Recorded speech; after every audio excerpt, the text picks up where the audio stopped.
Dans cette vidéo, je vais te parler de ce qu'on appelle la racine carrée d'un nombre. Alors on va reprendre ce qu'on travaille en ce moment sur le théorème de Pythagore.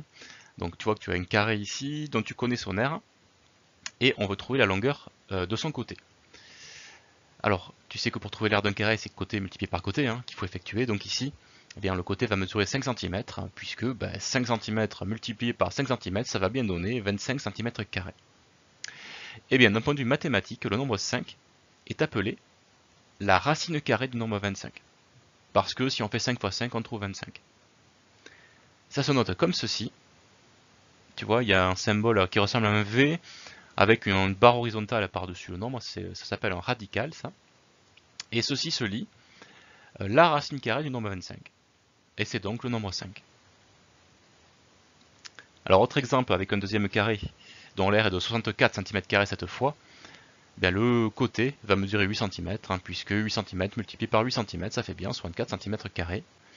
Et donc on va dire que 8 est appelé la racine carrée du nombre 64, que l'on va noter comme ceci. La racine carrée de 64 est égale au nombre 8. Donc maintenant, si je te demande la racine carrée du nombre 36, eh bien ça va être le nombre 6, puisque 6 fois 6, ça fait 36.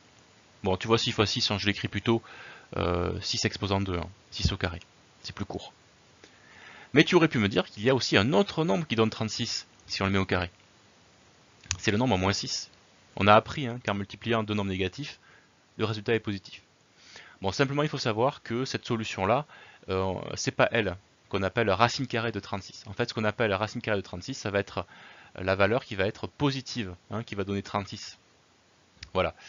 Alors, ce qui est normal, parce que si on pense à la longueur du côté d'un carré, ça ne peut pas être un nombre négatif.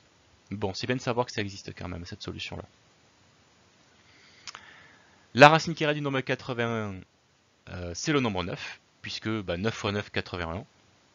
Donc comme j'ai dit tout à l'heure, on exclut le nombre moins 9, qui donnerait bien 81 au carré, si on le met au carré, mais ce n'est pas une valeur positive. Nous on garde la valeur positive uniquement. La racine carrée de 49, c'est le nombre 7, puisque 7 fois 7, 49. La racine carrée de 27, alors là c'est un peu plus embêtant, parce que si tu essaies 5, 5 fois 5 ça fait que 25, donc c'est pas assez. Si tu essaies 6, 6 fois 6 ça fait 36, c'est trop. Donc ça veut dire qu'on va être entre 5 et 6, pas facile à donner exactement.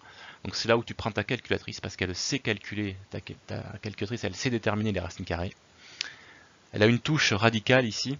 Alors bien sûr ça dépend de ton modèle de calculatrice, si tu ne la trouves pas cette touche, il faudra me demander.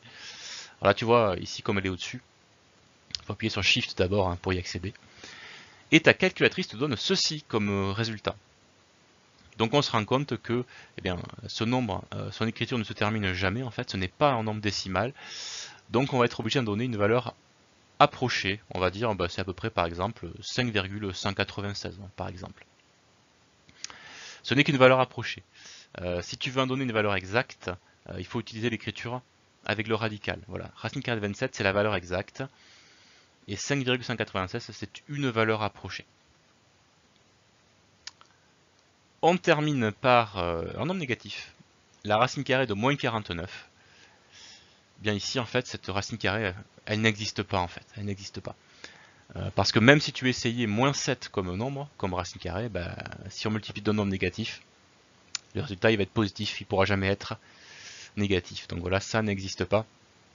La racine carrée n'est déterminée que pour les nombres positifs. Voilà, tu sais maintenant ce qu'est la racine carrée d'un nombre.